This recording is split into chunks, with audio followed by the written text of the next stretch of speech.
Lewis's death comes more than 5 decades after he nearly lost his life in that violent crash crossing the Edmund Pettus Bridge in Selma, Alabama in 1965.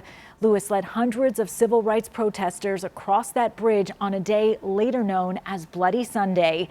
Tonight, there is a renewed push to rename the bridge after John Lewis. But as CBS 46's Brittany Miller explains, it's going to take more than a petition to make the change.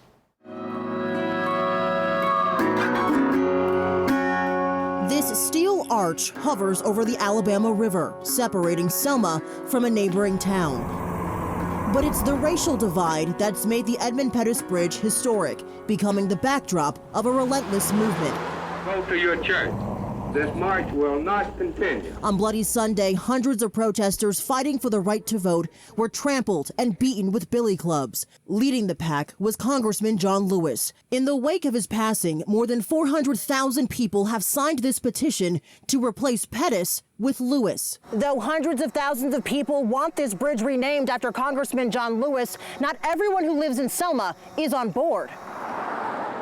The citizens of Selma were not necessarily approached when this petition first started. Selma native Collins Pettaway III says renaming the historic landmark should be a decision amongst locals. If Selma wants it as the John Lewis Bridge, and I think that's also another discussion as well too. However, I do believe that there were people here that organized before John Lewis came.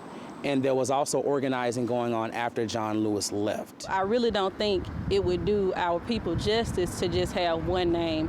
We would have to honor all foot soldiers. Martina West wants it changed to Foot Soldier Bridge, but Pettaway believes the Pettus name is symbolic. Instead of him being recognized for whoever he was as a U.S. Senator for Alabama in the Confederacy, he is now known, and his name is now attached to voting rights, to civil rights, to voting equity, to freedom. We can't have it.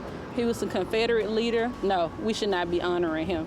Historic documents say he was also part of the Ku Klux Klan. West telling me the name makes her cringe, especially since her family was part of the movement. My grandfather, Lonzy West, he was actually on the bridge for Bloody Sunday, and he was chased back to GWC homes, and he could have been killed.